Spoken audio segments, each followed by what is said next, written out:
بسم اللہ الرحمن الرحیم۔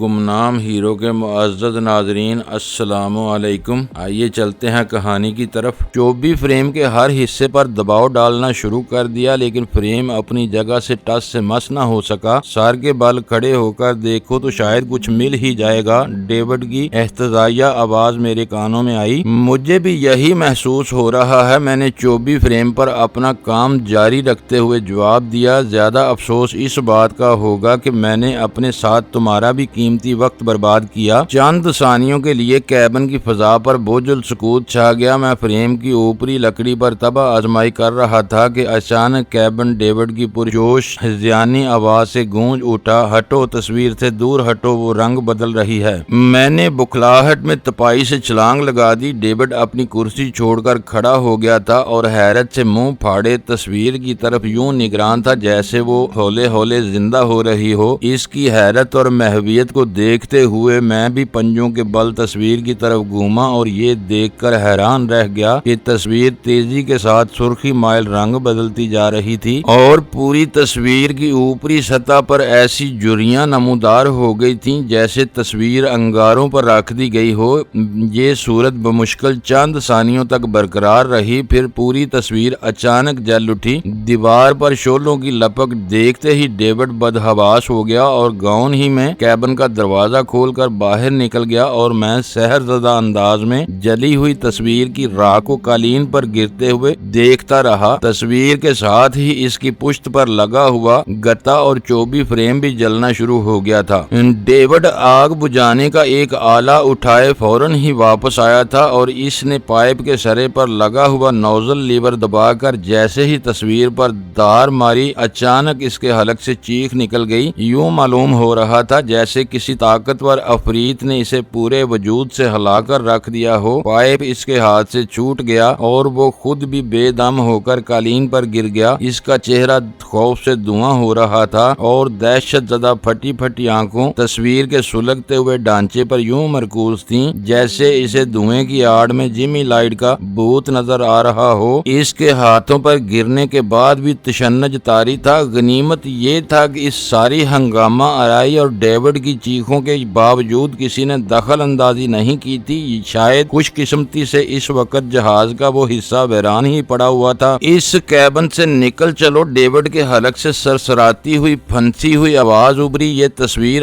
اسیبی تھی، اس پر دار مارتے ہی کسی نادیدہ وجود نے مجھے ہلا کر رکھ دیا تھا۔ خوف سے اس کی حالت غیر ہوئی جا رہی تھی۔ کچھ نہیں، یہ سب ثبوت ضائع کرنے کے لیے شعبدہ بازی تھی، میں نے تسلی امیز لہجے میں کہا۔ تصویر اور گتے کے درمیان چپٹے تاروں والے طاقتور برقی ہیٹر پوشیدہ تھے جو فریم میں پوشیدہ کوئی خفیہ سوئچ دبتے ہی آن ہو گئے اور تصویر خاکستر ہو گئی۔ تم نے آلے سے جو دار تصویر پر ماری، اس کے ذریعے تمہیں برقی جھٹکا لگا ہوگا، کیونکہ آگ بجھانے کے عام آلے بجلی کی آگ پر خطرناک ثابت ہوتے ہیں۔ تم یہیں ٹھہرو، میں بجلی کی آگ بجھانے والا آلہ تلاش کر کے لاتا ہوں، ورنہ سلگتی ہوئی لکڑیاں پھر بڑک اٹھیں گی۔ انٹرکام پر کسی سے کہہ دو تم یہیں ٹھہرو۔ وہ واقعی بجلی کا طاقتور جھٹکا تھا، بدن سے ساری جان نکل گئی ہے، اس نے ہانپتے ہوئے اٹک اٹک کر کہا۔ شکر ادا کرو کہ تم زندہ بچ گئے، یہ جھٹکا تو شاید ہاتھی کو بھی ختم کر دیتا۔ اب کسی کو بلانے کی ضرورت نہیں، میری مانو تو اس واقعہ کسی سے ذکر بھی نہ کرنا، یہ کہانی پھیل گئی تو کچھ لوگ تمہارے خون کے پیاسے ہو جائیں گے۔ اس کی ساری اکڑ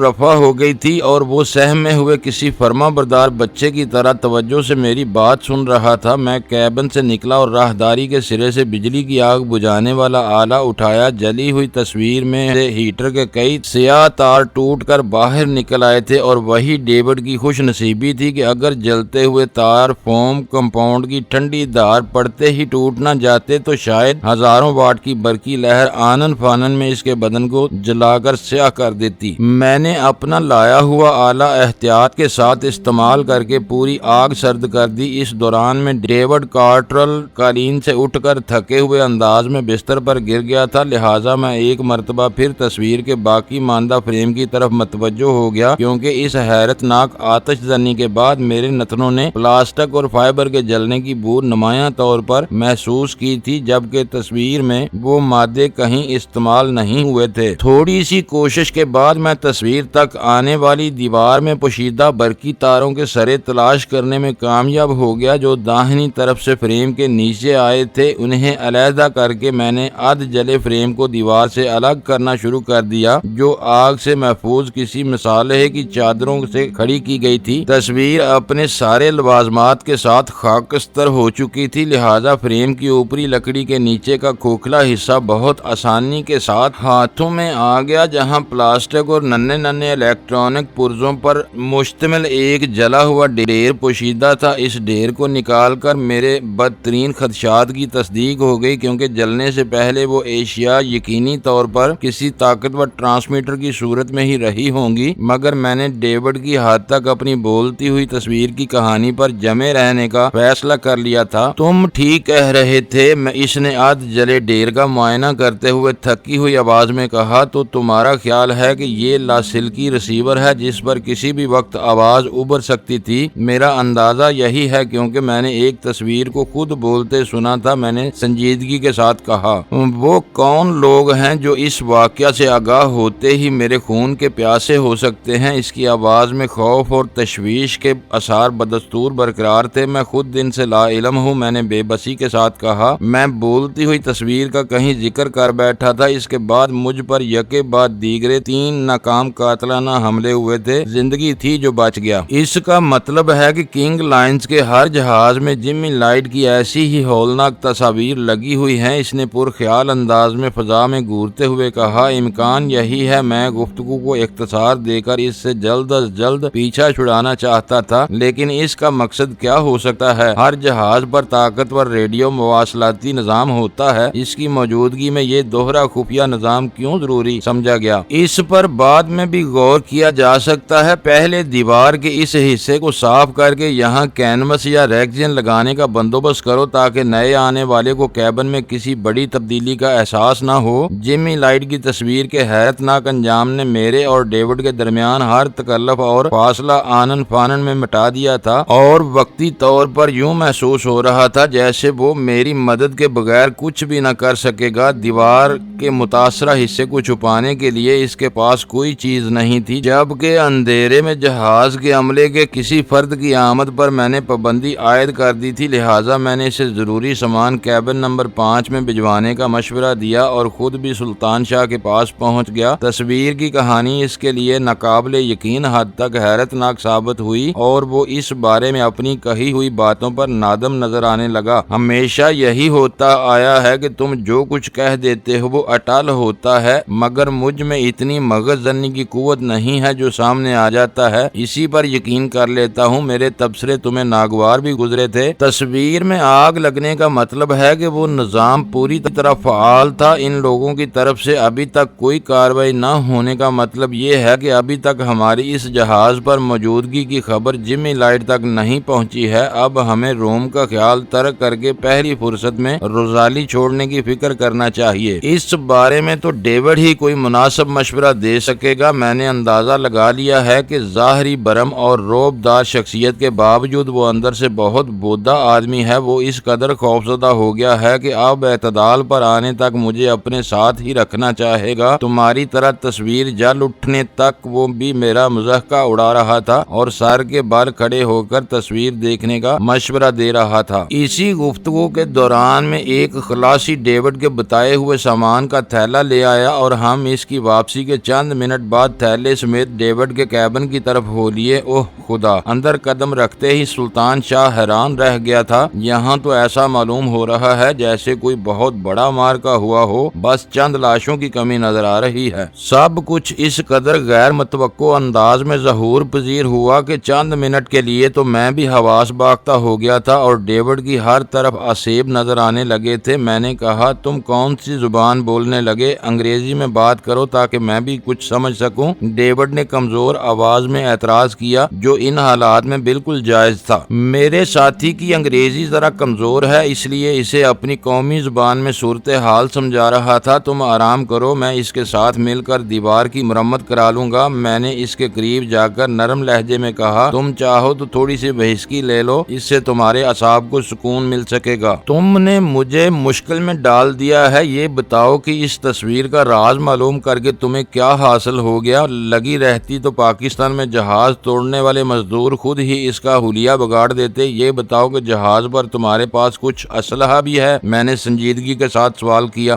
وہ بکھلا کر بستر سے اٹھ گیا۔ خدا کا خوف کرو ڈینی، یہ جنگی نہیں، ایک بوسیدہ اور راز کار رفتہ مال بردار جہاز ہے۔ کیا اب تم اس پر چاند ماری کی مشق کرنا چاہتے ہو؟ میں نے تو پہلے تصویر کو صرف بولتے دیکھا تھا، ہو سکتا ہے کہ اب تمہارے کیبن کی تصویر سے جو کچھ برآمد ہوا وہ محض ریسیور نہیں بلکہ ٹرانسمیٹر بھی رہا ہو تو صورتحال کیا بنے گی؟ میں نے موقع دیکھ کر اسے آنے والے حالات کے لیے تیار کرنے کی نیت سے صحیح صورتحال سے آگاہ کرنا چاہا۔ اس وقت تو اگر تم یہ بھی کہہ دو کہ وہ ٹرانسمیٹر نہیں بلکہ 6 ٹانگوں والا ہاتھی تھا تو شاید مجھے یقین کرنا پڑے گا۔ اس نے منہ بنا کر تلخ لہجے میں کہا۔ سلطان شاہ تھیلے سے سامان نکال کر کیبن کی دیوار کی مرمت میں مصروف ہو گیا تھا۔ مجھے ڈر ہے کہ اس آلے کے ذریعے تمہارے کیبن میں لیے جانے والے سانسوں کی آواز بھی کہیں سنی یا ریکارڈ کی جا چکی ہوگی اور انہیں علم ہو گیا ہوگا کہ ہم دونوں تصویر کے راز سے واقف ہو کر نادانستگی میں اسے تباہ کر چکے ہیں۔ ایسا نہ ہو کہ وہ راستے ہی میں کہیں ہم کو گھیرنے کی کوشش شروع کر دیں۔ اپنا دماغ تھکانے کی بجائے کیوں نہ ہم اپنے ریڈیو آفیسر کو اعتماد میں لے لیں۔ وہ پلاسٹک اور لوہے کے اس وزنی ڈھیر کو دیکھ کر اس کی کارکردگی کے بارے میں صحیح رائے دے سکے گا۔ اس نے چند ثانیوں کی خاموشی کے بعد کہا، تم ریڈیو آفیسر کو اعتماد میں لو اور وہ کسی اور کو اعتماد میں لے گا۔ اس طرح رات کے کھانے تک یہ کہانی جہاز کے پورے عملے میں پھیل جائے گی۔ میرا خیال ہے کہ تم جہاز پر اسلحہ دیکھو اور اپنے اعتماد کے 2-4 آدمیوں کو عرشے پر مامور کر دو۔ کھلے سمندر میں چلتے ہوئے جہاز کے قریب کوئی نہیں پھٹک سکتا۔ دوسری بات یہ کہ روزالی کا عملہ میرے لیے اجنبی ہے مگر ان میں کوئی بھی آتشی اسلحہ نہیں رکھتا۔ پورے جہاز پر میرے پستول کے سوا شاید ہی کوئی دوسرا ہتھیار موجود ہو۔ اس بارے میں تم معاملات مجھ پر چھوڑ دو۔ جہاز پر کوئی ہیلی کاپٹر سے ہی کود جائے تو اور بات ہے ورنہ سمندر سے تو پرندہ بھی ہمارے جہاز پر نہیں مار سکے گا۔ چلتے ہوئے جہاز کے گرد سرکش موجوں کا بہاؤ اس قدر خوفناک ہوتا ہے کہ اس کی زد میں آنے والے سیدھے طے نشین ہو جاتے ہیں۔ اپنے موضوع کا آغاز ہوتے ہی اس میں خود اعتمادی بحال ہونے لگی تھی۔ اس نے بستر چھوڑ دیا اور خاموشی کے ساتھ 2 گلاس تیار کرنے لگا۔ اس سے پہلے میں اس کے کیبن میں آیا تو وہ بیئر پی رہا تھا لیکن اس نے مربتاً بھی مجھے مدعو کرنے کی ضرورت محسوس نہیں کی کیونکہ اس وقت وہ میری طرف سے شبہات میں مبتلا ہو چکا تھا مگر اب ہمارے درمیان باہمی اعتماد کا مضبوط رشتہ استوار ہو چکا تھا۔ اس وقت ہم کس علاقے میں سفر کر رہے ہیں؟ اس کے ساتھ میں نوشی کا آغاز کرتے ہوئے میں نے سوال کیا۔ ہم انگلش چینل سے گزر چکے ہیں اور فرانس یا برطانیہ کی بحری حدود سے باہر بحر اوقیانوس کے بین الاقوامی پانیوں میں تقریباً جنوب کی طرف سفر کر رہے ہیں۔ کل دن میں کسی وقت ہم اسپین کے ساحل کے قریب پوزیشن بدل کر اسپین اور پرتگال کے ساحلوں سے ملحق کھلے پانیوں میں ہوں گے، یعنی ہم عملاً ہر قانون کی پابندیوں سے آزاد ہیں۔ علاقائی سمندری حدود سے باہر بین الاقوامی بحری قوانین لاگو ہوتے ہیں۔ کم از کم کتابی حد تک سمندر میں 1 انچ بھی جگہ ایسی نہیں ہوتی جہاں سرے سے کوئی قانون ہی رائج نہ ہو، اس نے وضاحت کے ساتھ بتایا۔ اور علاقائی حدود میں اسی علاقے کا قانون چلتا ہے؟ میں نے اپنی معلومات میں اضافے کے لیے سوال کیا۔ ہاں، اور اس بارے میں ہمیں بہت محتاط رہنا پڑتا ہے کیونکہ بعض پڑوسی ملکوں کے قوانین ایک ہی چیز یا عمل کے بارے میں اتنے متضاد ہوتے ہیں کہ ذرا سی چوک ہمیں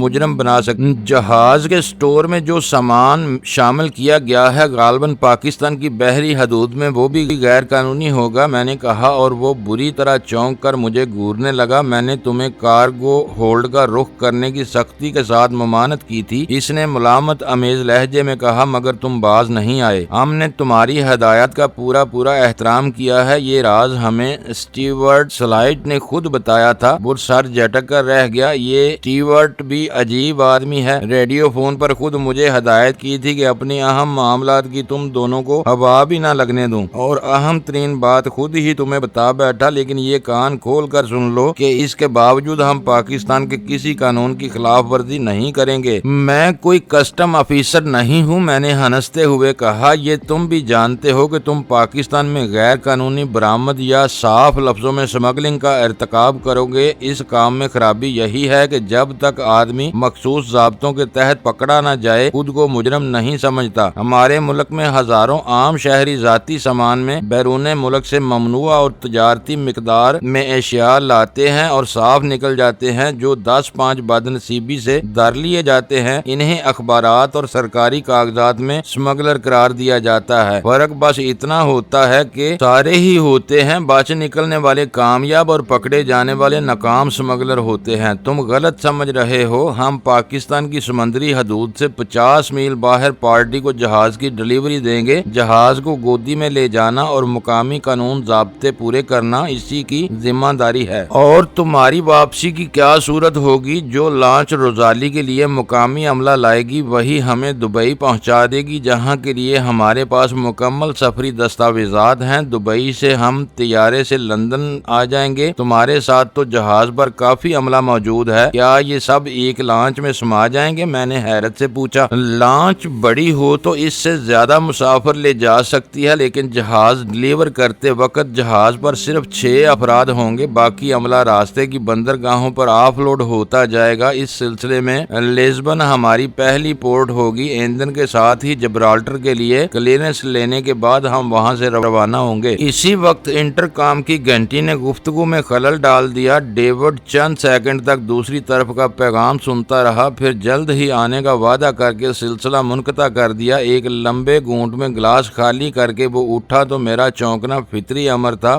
ریڈیو پر میرے لیے کوئی پیغام آ رہا ہے، وہ پرتشویش لہجے میں بولا۔ یہ پروگرام میں شامل نہیں تھا، نہ جانے کیا بات ہے، اس نے بتایا اور پھرتی کے ساتھ لباس تبدیل کرنے میں مصروف ہو گیا۔ خلاف توقع اس کی واپسی خاصی دیر سے ہوئی، اس کے چہرے پر ہوائیاں اڑ رہی تھیں۔ تم نے قانون کی پابندیوں سے آزاد رہ کر سفر کرنے کے بارے میں کیوں پوچھا تھا؟ اس نے آتے ہی مجھ سے درست لہجے میں سوال کیا تھا۔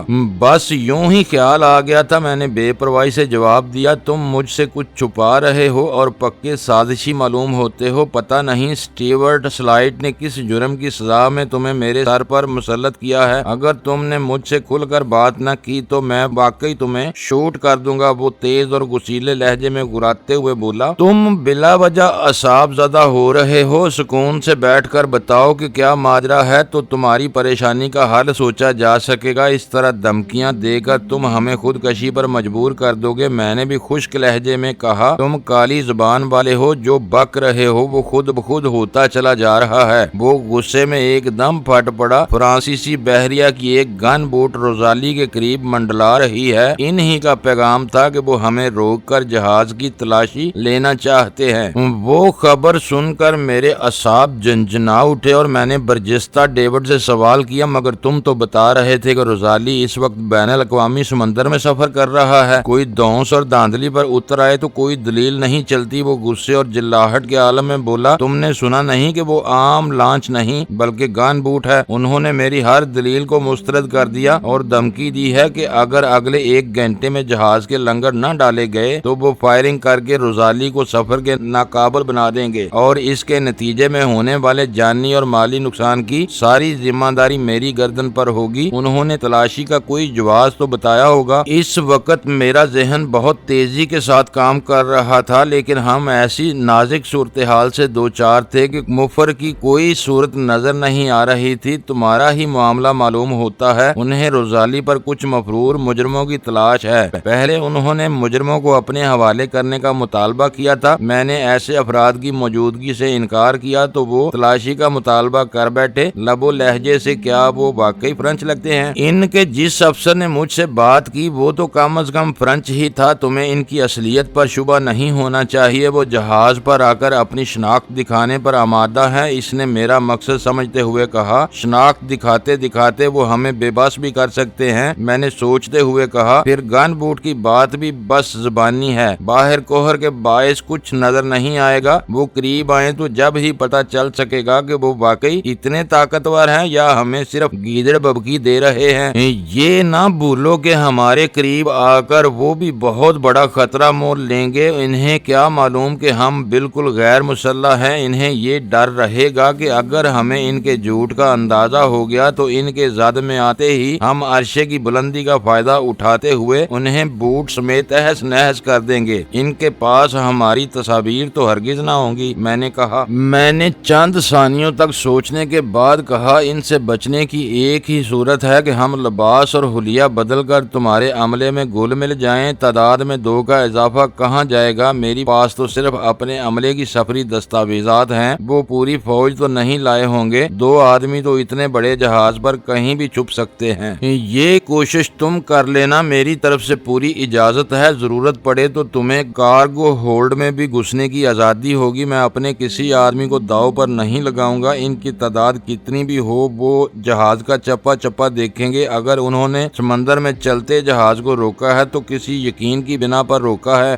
بدقسمتی سے ہم دونوں ہی اناڑی تمہارے 2 تیراک عرصے کی دوسری طرف سے بوٹ کی واپسی تک کے لیے سمندر میں کود جائیں تو تعداد بھی درست ہو سکتی ہے۔ بوٹ کی واپسی تک وہ ٹھنڈے پانی میں ٹھٹر کر مر چکے ہوں گے، تم انہیں غوطہ خوری کا لباس دے سکتے ہو۔ میں نے اس کی بات کاٹ کر کہا تاکہ بوٹ کے جہاز کے چاروں طرف گھومنے کی صورت میں وہ زیر آب جا سکیں، وہ لباس انہیں سردی سے بھی بچائے رکھے گا۔ بنیادی بات یہ ہے کہ تمہارے لیے اپنے 2 آدمیوں کو میں خطرے میں نہیں جھونک سکتا، اس نے فیصلہ کن لہجے میں کہا۔ پھر تم ان اطراف کی سمندری زندگی سے بھی بے خبر ہو۔ دیو ہیکل موجوں کے ریلے میں یہاں جا بجا شارک مچھلیاں ملیں گی، ان میں سے ایک بھی نکل آئی تو پانی میں اترے ہوئے کسی ملاح کا سراغ تک نہیں مل سکے گا۔ اس کی آخری بات میں وزن تھا، اس لیے مجھے خاموش ہونا پڑا۔ اب تانب تقدیر ہو کر صورتحال کا سامنا کرنے کے علاوہ اور کوئی چارہ کار نظر نہیں آ رہا تھا۔ پھر ہمیں 2 استعمال شدہ ڈانگریاں منگوا دو، ستارے یاور رہے تو شاید ہم آنے والوں کی نگاہوں میں دول جھونکنے میں کامیاب ہو جائیں، میں نے اس کے سامنے ہتھیار ڈالتے ہوئے کہا۔ انجن روم تمہارے لیے سب سے بہتر رہے گا، وہ نرم پڑتے ہوئے بولا۔ وہاں ہاتھ منہ کالے کر کے تم خود کو پوری طرح چھپا سکو گے۔ اسی وقت فضا میں کسی ہوٹر کی آواز گونجی جو روزالی کا نہیں تھا، شاید گن بوٹ والے اپنی موجودگی کا احساس دلا رہے تھے۔ انجن روم میں تلخ انداز میں ہنسا۔ مسئلہ تو یہی ہے کہ ہمیں جہاز کی ساخت سے پوری واقفیت نہیں ہے، ہو سکتا ہے کہ ہم ان کے ایک آدمی سے بچنے کی کوشش میں بے خبری میں دوسرے کے سامنے جا کھڑے ہوں، ورنہ ہمیں بزدلوں کی طرح اپنی جگہ دوسروں کو رگڑوانے کا شوق نہیں ہے۔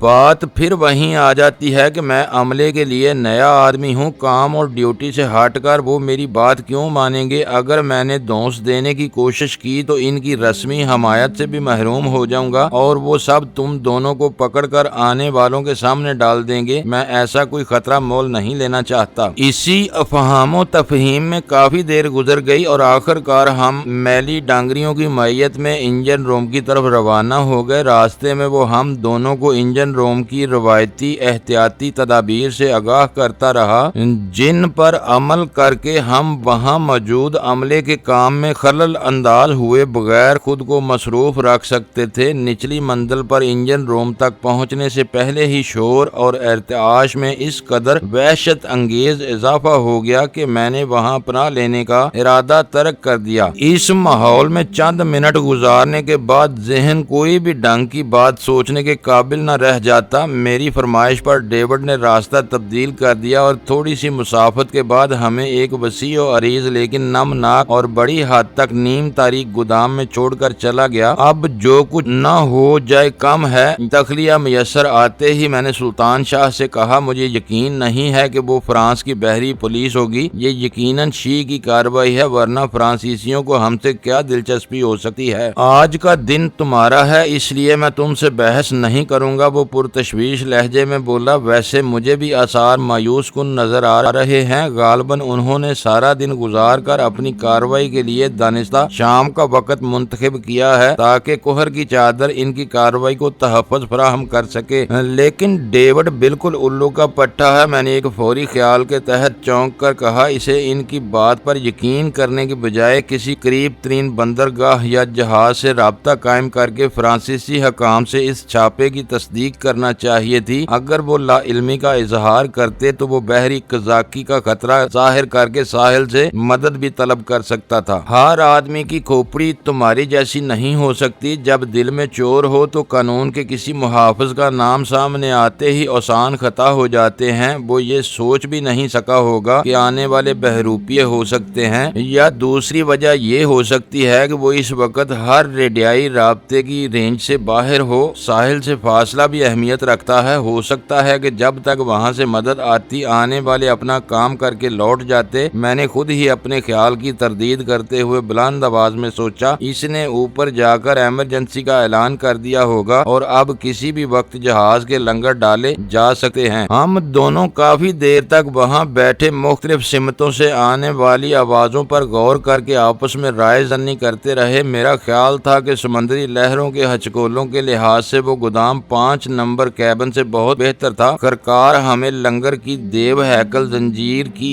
کڑیوں کی آواز سنائی دی، جس کا مطلب تھا کہ روزالی کی رفتار دم توڑ چکی تھی اور کوہر میں گرے ہوئے غضبناک سمندر کے سینے میں لنگر اتارے جا رہے تھے۔ کھیل کسی بھی لمحے شروع ہو سکتا تھا۔ ہم دونوں سنسنی اور ہیجان کے عالم میں گنگ ہو کر رہ گئے تھے۔ دنیا جہان کے موضوعات پر مختلف اوقات میں ہم اتنی بکواس کر چکے تھے کہ اپنی زندگی کے اس نازک موڑ پر ہمارے لیے ایک دوسرے سے کہنے کے لیے کچھ بھی نہیں رہ گیا تھا۔ وہ میری حالت سے واقف تھا اور میں اس کی کیفیت سے اچھی طرح سمجھ رہا تھا، اور پھر وہی ہوا جو ایسے اعصاب شکن لمحات میں ہوا کرتا ہے۔ سلطان شاہ نے اعصابی تناؤ سے نجات پانے کے لیے اچانک ہی غزالہ کا ذکر چھیڑ دیا اور میرے وجود میں درد کی ایک میٹھی سی لہر دوڑ گئی۔ اپنی زندگی میں نے بری بلی جیسی بھی گزاری، اپنی مرضی کے مطابق گزاری تھی۔ کبھی عقل میرے فیصلوں پر غالب رہی اور کبھی میں نفس کا غلام بنا رہا، لیکن عیش و نشاط کی پرشکوہ محفلوں میں سب کچھ پا کر بھی کبھی مجھے وہ خوشی نہیں ملی تھی جو غزالہ کی ایک میٹھی اور دلکش مسکراہٹ سے ملتی تھی۔ اور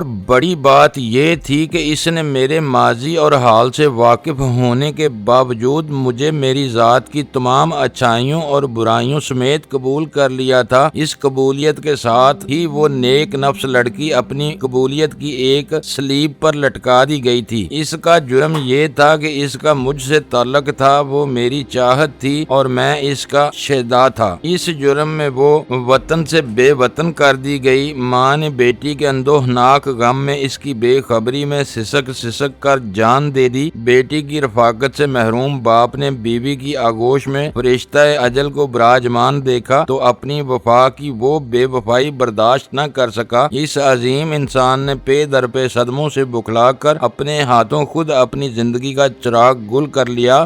غضب یہ تھا کہ غزالہ اپنے گھرانے پر گزرنے والے ان جان کا حادثوں سے یکسر بے خبر تھی۔ ویرا سے میری مفاہمت بھی غزالہ کے مقدر کی گردش کو دور نہیں کر سکی تھی، بلکہ اس کے بعد سے غزالہ مسلسل ایک جدوجہد سے گزر رہی تھی جس میں وہ بالکل اکیلی تھی اور میں اپنی پوری کوشش کے باوجود اس کے کام نہ آ سکا۔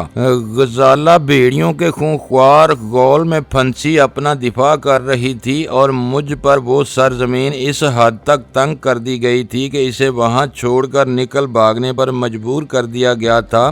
جذبات کی اس شدید ذہنی لہر میں وقتی طور پر یہ فراموش کر بیٹھا کہ میں کہاں اور کن مشکل حالات سے دوچار ہوں، لہذا میرے کان باری قدموں کی وہ چاپ نہ سن سکے جو لحظہ بے لحظہ قریب آتی جا رہی تھی۔ ان آہٹوں پر میرا کوئی رد عمل نہ دے کر سلطان شاہ نے بے رحمی کے ساتھ مجھے جھنجھوڑ کر رکھ دیا۔ وہ شاید اسی طرف آ رہے ہیں، ہوش میں آؤ ورنہ وہ گردن میں رسی باندھ کر لے جائیں گے۔ اس کی ہذیانی سرگوشی نے مجھے غزالہ کے درد و کرب میں ڈوبے ہوئے تصور کی حسین وادیوں سے نکال کر روزالی کے اس نمناک اور نیم تاریک گودام میں لا پھینکا۔ 24 شہتیروں پر 2 آدمیوں کے قدموں کی چاپ یکا یک معدوم ہو گئی۔ وہ رک گئے تھے یا معجزاتی طور پر جہاز کے پیندے میں نمودار ہونے والے کسی سوراخ سے خوفناک موجوں کی نظر ہو گئے تھے۔ میں خوابناک ذہن کے ساتھ بس اسی قدر سوچ سکا تھا کہ آوازیں پھر قریب آنے لگیں۔ وہ یوں تھم تھم کر بڑھ رہے تھے جیسے گودام میں قدم رکھنے سے پہلے ہمیں سسکا سسکا کر ادموا کر دینا چاہتے ہوں۔ ہم دونوں ایک دوسرے کے ساتھ شانے سے شانہ ملائے بے آواز قدموں سے سر کر اسی دیوار سے چپک گئے جس میں سامان کے داخلے کے لیے وسیع و عریض خلا چھوڑا گیا تھا۔ آہٹیں قریب تر ہوتی چلی گئیں، پھر وہ دونوں اس قدر عجیب انداز میں گودام میں داخل ہوئے تھے کہ ہم دونوں ایک ثانیے کے لیے بھی ان کی نگاہوں سے نہ بچ سکے۔ وہ دونوں ایک دوسرے سے پشت ملا کر الٹے یا سیدھے کی بجائے پہلو سے چلتے ہوئے یوں اندر آئے تھے کہ ایک کی نگاہیں براہ راست ہم پر پڑی تھیں اور دوسرا داخلی خلا کے بعد والی دیوار کی طرف دیکھ رہا تھا۔ وہ دونوں ہی پوری وردیوں میں ملبوس تھے اور ان کے ہاتھوں میں ٹامی گن گنیں دبی ہوئی تھیں۔ ہمیں دیکھنے والے نے فوراً ہی ٹامی گن کا دانا ہماری طرف تان کر للکارا تھا، ہینڈز اپ۔ دوسرا اس کے جسم کی جنبش محسوس کرتے ہی آن کی آن میں اس کے برابر آ کھڑا ہوا تھا۔ 2 ٹامی گنیں پل بھر میں ہمارے چیتھڑے اڑا سکتی تھیں، اس لیے ہاتھ بلند کرنے کے علاوہ کوئی اور صورت نہیں تھی۔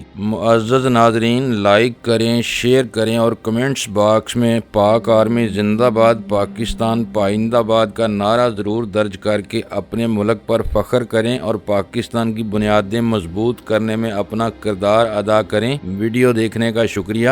معزز ناظرین، اپنا خیال رکھیے گا اور ہمارے چینل کا بھی۔ ISI پاک آرمی زندہ باد، پاکستان پائندہ باد۔